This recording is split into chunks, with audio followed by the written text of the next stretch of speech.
Furtuuyyummaa fi doofummaan ittiin furmaata argatee hojiin guddina misooma hawaasummaa diinagdee ijaarsa sirna diimokiraasii bulchiinsa gaarii kan ittiin mirkanaa'u humna nama baratee fi ga'umsa qabuun hojjetamuu danda'a. Humna nama baratee jechuun rakkoo hawaasummaa fi diinagdee biyyaa akkaataa ittiin furamuu danda'amu irratti hojii qorannoo fi qo'annoo fala furmaataa qabu kan dhiyeessu ilaalcha biyyoolessummaa yaada qajeelummaa qabaachuun kan hojjetudha.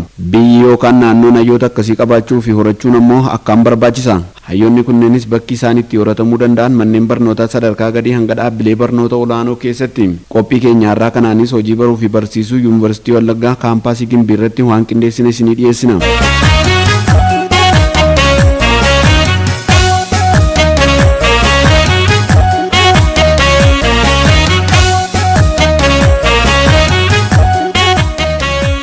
Yuunivarsiitii Wallaggaa kaampaasii Gimbii gaaffii fi hirmaannaa hawaasa godinichaatiin bara 2001 muummeewwan barnootaa muraasaa fi barsiisota muraasaan hundeeffame. Barsiisaa Fiqaaduu Hundee itti gaafatamaa bulchiinsa yuunivarsiitichaati. Akkuma yuunivarsiitiin Wallaggaa magaalaa Naqamteetti hundeeffame booddee amajjii 21/2001 erga hundeeffame asitti hojiiwwan gurguddoo as keessatti hojjetaa jira. Baruu barsiisuu fi akkasumas hojiiwwan hawaasaa dabalatee hojiiwwan hedduudha kan inni hojjetaa jiru jechuudha. Kanas hawaasni keenya dhugaa kan ba'udha waan ta'eef waan guddaan uummanni magaalaa Gimbiis of keessaa qabu warshaan guddaan dhaabbanni guddaan dhaabbatuma kanadha waan ta'eef hojii gurguddaa hojjetaa jira jechuudha. Yuunivarsiitii Wallaggaa kaampaasii Gimbii yeroodhaa gara yerootti guddina agarsiisaa jiruun hojjetoonnii fi hayyoonni yuunivarsiiticha keessatti argaman haalaan dabalaa jiraachuu dubbatu. Bara 2001 yeroo jalqabee hojjetaa dhaabbataa dhiiraa 44 dhalaa 35 daa'ima 79dha. Hojjetaan dhaabbataa as keessa jiru ture. Barsiisonni dhiira 17 qofa. Dubara 229 walumaa gala 424dha. Barataan nuun yeroo ammaa as keessatti qabnu barataa 3000 olidha. Rakkoo hawaasummaa fi diinagdee uummata naannoo hiikuufis hojiiwwan garaagaraa hojjechaa jiraa jiran. Koona hawaasaa wal qabatee yuunivarsiitiin Wallaggaa kaampaasiin Gimbii kuni buqurqituuwwan garaagaraa aanota keessa deemuudhaan uummataaf baasee obaaseera.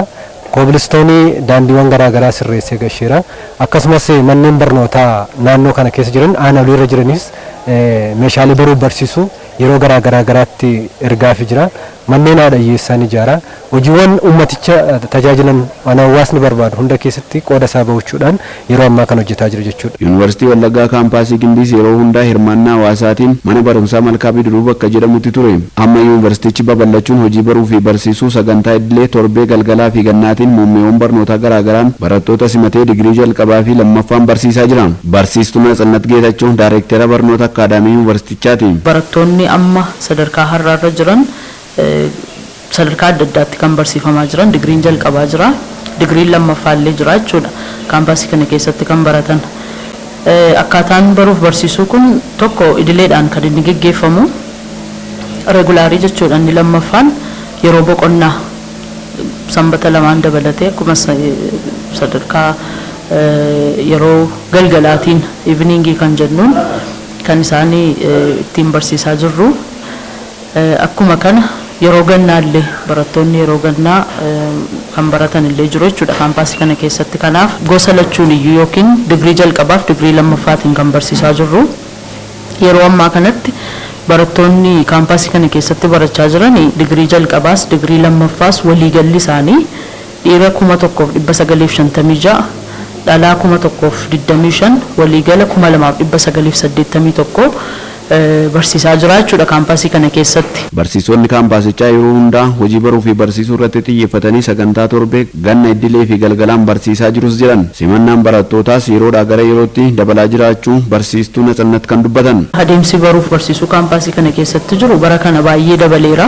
Kunis baay'inni barataa akka biyyattiitti simatamee yookiin immoo qabxii olaanaa fidee gara barnoota olaanaatiif seenu baay'eedha waan ta'eef akkuma kana irraa jalaan dabalaati jechuudha kan inni deemu. Jalqaba yeroo jalqabeef har'arra teenyee gaafa laallu baay'inni barataa kun baay'ee ol ka'aadha. Barattoonni naannolee garaagaraa irraa yuunivarsiitii Wallaggaa kaampaasii Gimbiitti barnoota isaanii hordofaa jiranis simannaa fi jaalalli uummanni naannichaa nuuf taasisan baay'ee gaariidha. Uummata nama jaallatudha ni galateeffannaa jiran. Uummanni Oromoo iddoo maraa jiruyyuu uummata jaallataadha, uummata hammataadha. Saba kamiiniyyuu kan ofitti qabee baroota hedduudhaaf wajjiniin jiraate saba jaallataadha jechuudha. Sabni Oromoo naannoo kana jiru, uummanni Oromoo naannoo kana baay'ee saba kamiiniyyuu hammatee wajjiniin jiraate buna wajjin dhugee hamma yoonaatti kan wajjin jiraachise jechuudha.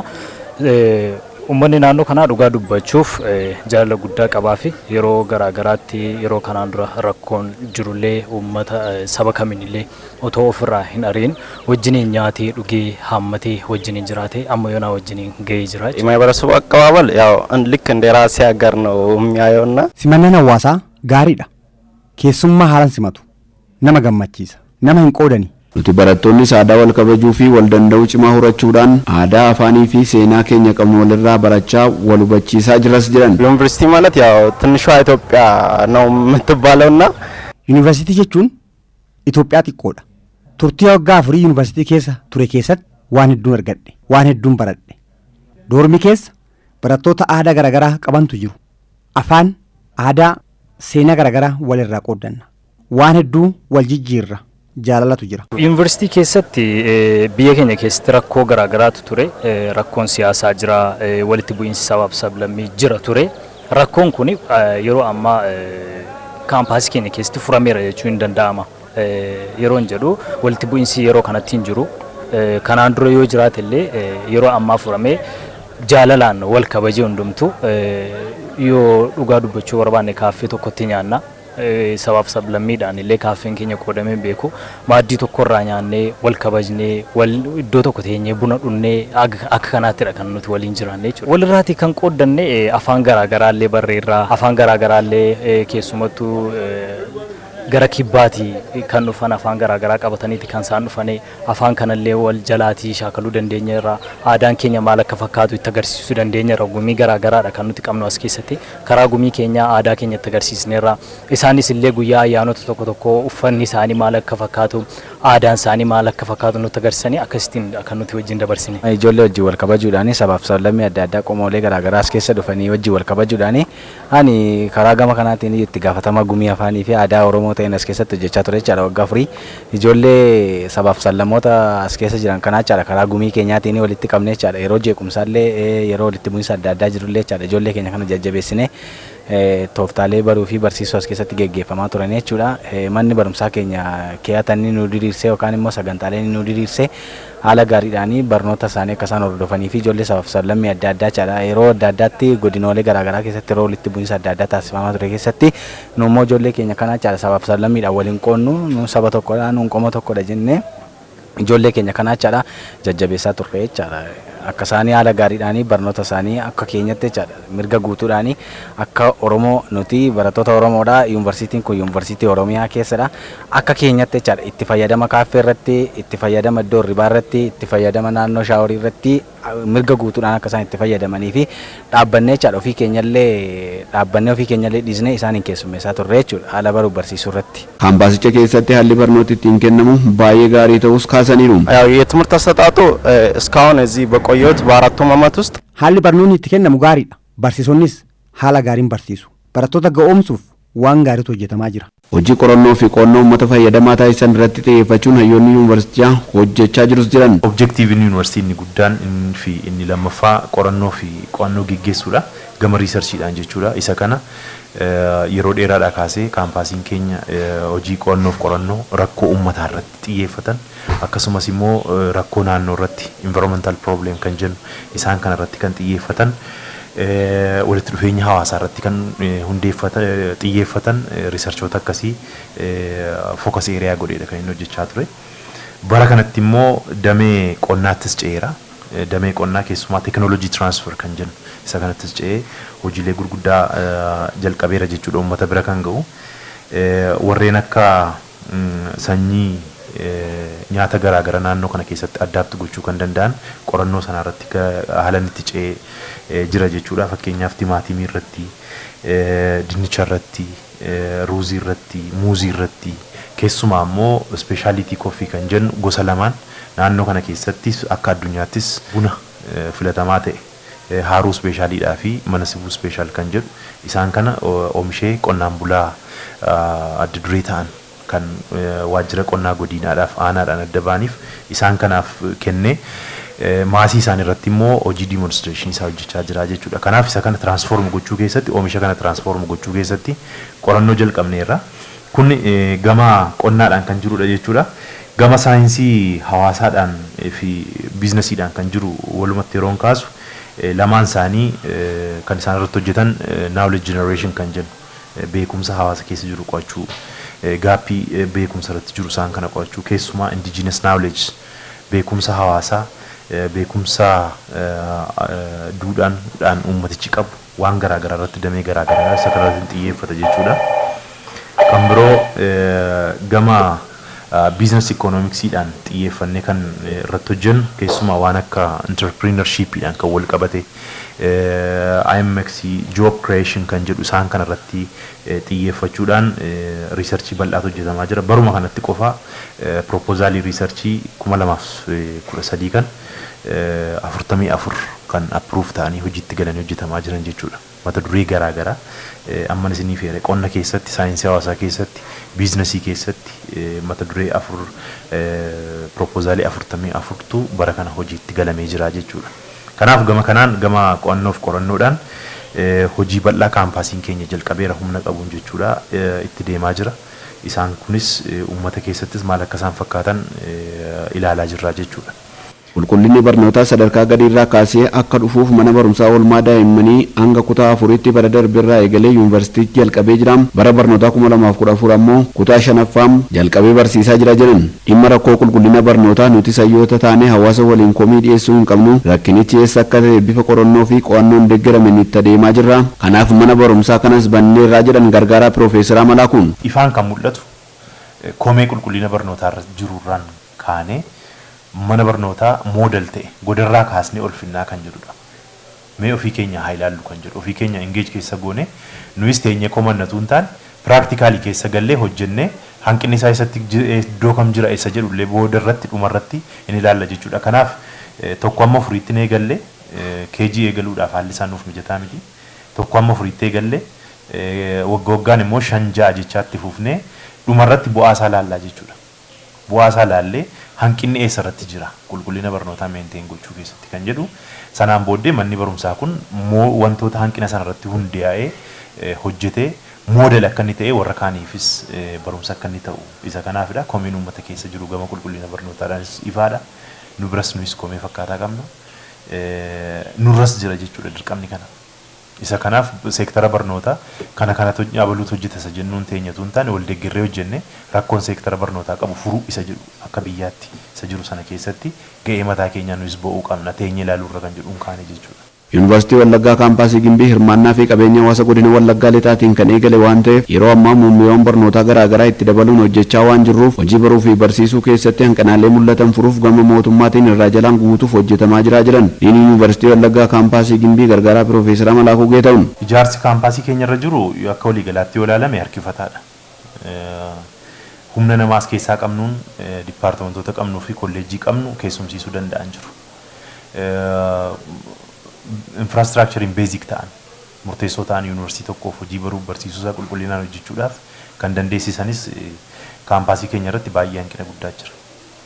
Kanaaf jala jalaa warreen waan hojjetamaa jiran harkifataa ta'u iyyuu malee suuta warreen waan hojjetamaa jiru inni kun hamma tokko hojii baruu barsiisuu hojii amma armaan olitti kaasee kana hunduma isaanii kan deeggaranidha. Waan akka daandii waan akka bishaanii ibsaadhaan kan wal qabate isaan kun as bakka amma jiru kana keessatti hojjetamanii gara xumuraarra kan jiranidha. Rakkoo mana jireenya barsiisotaa fuudhaafis barsiisota 180 fi ijaarsi mana jireenya isaanii xumuramaa jira jedhan.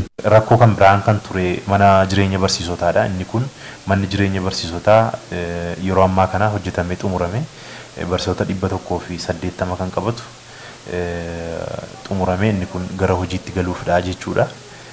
Yookiin barsiisotatti galchuudhaaf deemaa jiran inni kunis rakkoo gama mana jireenyaadhaan barsiisotarra jiru kan furuudha. Kilaasii barnootaa ICT santaroota gurguddaan garuu ammayyuu hanqinni isaanii akkuma jiranitti jira jechuudha. Kanaaf amma dipaartimentii addanarraa qabnu piroogiraamii qabnu kanaaf moodaalitii ittiin barsiisaa jirru kan hundumaa infraastiraakchariin qabnu kun nu deeggaraan jiru nu ga'aan jiru jechuudha. Inni kun gaa suutuma suuta kan itti deemamaa deemu ta'a. Ammaaf hanqina keessatti garuu hojii keenya guutummaan guututti haala successful ta'een hojjechaa jirra jechuudha. Wayyeessaa Fiqaaduu Maandisa ijaarsa piroojeektii Wallaggaa Yuunivarsiitii kaampaasii Gimbiidha. Yuunivarsiiticha keessatti piroojeektoota gosa adda addaa 8 gamoolee faayidaa garaagaraaf oolan ijaarsa kutaalee barnootaa bakka bultii barattootaa mana kaafee mana jireenya barsiisotaa fi kanneen biroo ijaaramaa kan jiran ta'uu dubbata. Piroojeektii 8tu jira. Isaan keessaa muraasni kan xumuramanidha. Kanneen immoo kan xumurarra jiranidha. Isaan tokko tokko yoo isinitti himuuf ka'e mana tokko mana jireenyaa barsiisotaadha. Bilookii 6 gamoo 6 kan ta'e inni xumurarra kan jirudha. Naannaa parsantii 98 irra kan jirudha. Abbaa darbii meeqaati namni qabachuu danda'a? Abbaa darbii 4 ta'e bilookii tokkoonsaa yookiin gamoon tokkoonsaa namoota 28 kan qabatudha. Gamoon kan biraa bulchiinsa yookiin administration building kan jedhamudha. Inni naannaa parsantii 98 irra 95 irra kan ga'edha. Kanneen biroo doormii barattootaati. Doormii barattootaa bilookii 4tu jira. Bilookii 4 jiran keessaa tokkoonsaa gamoo abbaa darbii 2ti. Gamoon tokkoonsaa barataa ruumii 48 kan qabudha. Innis naannaa parsantii 47 irra kan ga'edha. Hojiirra kan jirudha jechuudha. Kanneen biroo collii isaatiirra piroojeektii 3 kan hojiirra kan turan keessaa tokko kan wal harkaa fuudhiinsi gaggeeffamedha. 2 kan under construction ways hojiirra kan jiranidha jechuudha.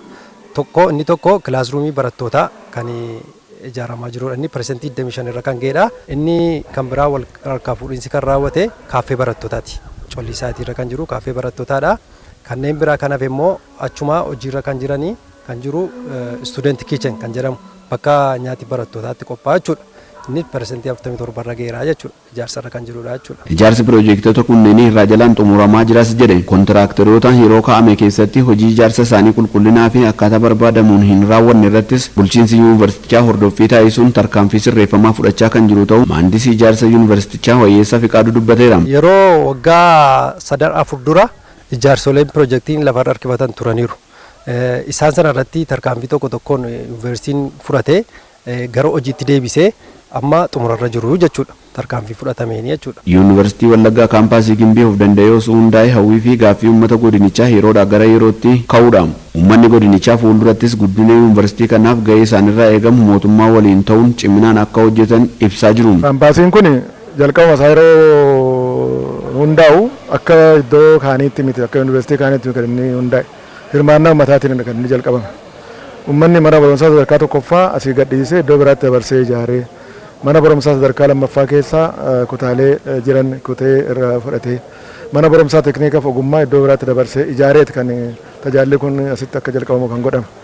Maallaqas asfaaltii magaalaa keessoo galchuudhaaf buusee ture gara qarshii miliyoona 2 ta'u yeroo sanatti lakki kaampaasiin kun banamuu isaatu nu wayyaa asfaaltiin yeroo isaa eegee dhufuu danda'a kan jedhuun kutateeti kanatti murteessee kan kanatti galame jechuudha. Mataasaa danda'ee kana caalaa guddatee of danda'ee deemuun immoo murteessaadha. Hammana dameedhaan kan socho'e gaafa mataasaa danda'ee karoora mataasaatiin immoo akka giddu galeessaatti yoo mataasaatiin socho'e immoo hammam guddachuu danda'a hammam immoo bu'aa buusuu danda'a jennee eenyuyyuu tilmaamuu danda'a. Kanaaf ammas taanaan gaaffiin kun uummatarraa dhiyaataa jira. Maaliif of hin danda'u maal dhabee maal rakkate rakkina isaa nutti dhiyeessaa jedha uummati. Waan baay'ee nutti dhaga'ama yeroo yuunivarsiitiin kun dhaabate yeroo dheeraa jaarsoliin asii ba'anii Addis Ababaa dhaqanii waan hundumaa gaafatanii deebii eegii dhabanii booddee garaan kutanne itti deddeebi'an ammasii dhimmisaa yeroo ilaalamu wanta yeroo sana koree keessa jira wanta jedhameetu natti dhaga'ama amma. Blook 6 hojjettanii guyyaa 91tti nutti sarakkabuudhaa baannaan yuunivarsiitiin inni jedhamu kun kaampaasii hin darba jedhan rakkinni jiraa jedhanii mana barumsaa jiru iddoo kanaatti kaa'amne iddoo biraatti dabarsine. Yuunivarsiitii Wallaggaa kaampaasii Gimbii guddisuuf hirmaannaa isaanii cimsanii deeggarsa barbaachisu taasisuudhaan mootummaa bira dhaabbatanii ciminaan kan hojjetan ta'uun jiraattonni godinichaa kan ibsan. Kan nuyi jennu yuunivarsiitiin akkas hawaasa gargaaru kun guddatee yuunivarsiitii mataasaa danda'e utuu ta'eeti baay'ee hawwii guddaa qabna. Haala amma jiru kanaan fedhii uummataa nuun kaampaasiidha. Kaampaasii Gimbiidha. Yuunivarsiitii Wallaggaa jaladhaan keenya. Gaaffiin uummataa garuu yoom yuunivarsiitii taatuu nuun jedha magaaluma keessattis yeroo nu argu. Yuunivarsiitii Gimbii maaf hin ta'u kan jedhu gaaffiin uummataa bal'inaan kan ka'u. Inni kun egaa qaamni ilaallatu irratti hojjechaa jira jennee abdii godhanna nuti. Dhuguma gaafa ilaalamu naannoo kana keessa yookiin immoo godinuma kan waliin ga'uudhaaf fedha uummanni barnootaaf qabu kana waliin ga'uudhaaf gaaffiin uummataa kun gaaffii sirrii ta'e nutti mul'ata akka kaampaasiitti yeroo ilaallu jechuudha. Humna kaampaasii irratti qabnu kanaan garuu fedha uummataa kana guutuu hin dandeenyu nuti. Sababni isaas yuunivarsiitii Wallaggaa akkuma beektan bal'aadha. Damee bal'aa qaba.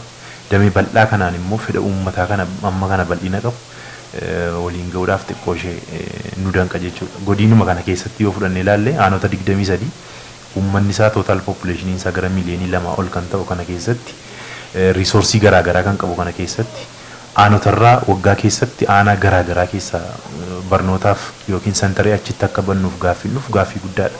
Kun immoo sadarkaa kaampaasiitti nuyi hin dandeenyu. Barsiisaan keenya baay'ee fakkaataa garuu waliin ga'u. Santarii kana keessattis deemnee akkaataa uummanni barbaaduun hojii hojjechuudhaaf sadarkaa kaampaasiitti nu hin dandeessisu waan ta'eef inni kun qaamni irratti hojjechuu danda'u irratti yoo hojjete gaariidha kan jedhu yaada akkasii hin qabaa jechuudhaan dhuunfaa koodhaan. Hawaasni baratee hojii misoomaa nageenyaa fi ijaarsa sirna dimookiraasii akka dagaaguuf ga'ee isaa karaa bilchinaa fi hubannoo qabuun ba'uu danda'a. Kanaaf ammoo kenniinsi hojii qulqullina barnootaa xiyyeeffannaa argachuu qaba. Gaaffii uummanni godina Wallaggaa lixaa misooma barnootaaf qabus guddaadha. Yeroo jalqabaatiifis yuunivarsiitii Wallaggaa kaampaasii Gimbii hirmaannaa isaan ijaaree jira. Kun immoo fakkeenyummaa guddaadha. Yuunivarsiitiin kun akka of danda'ee dhaabbatuuf mootummaa isaa gaafachaa jira. Gaafachuu qofaas mitiin anis hirmaannaa koonan cimsa jechaa jira. Kanaaf hayyoonni yuunivarsiitichaas ta'e qaamni dhimmi isaa ilaallatu kanarratti xiyyeeffatanii hojjechuun qaamota mootummaa sadarkaan jiran waliin maratanii gaaffii uummataa akkaataa deebi'uu danda'amu irratti hojjetamnaan caalaatti hawaasa fayyadamaa taasisuu waan ta'eef yoo ilaalamee deebii argate gaariidha jenna.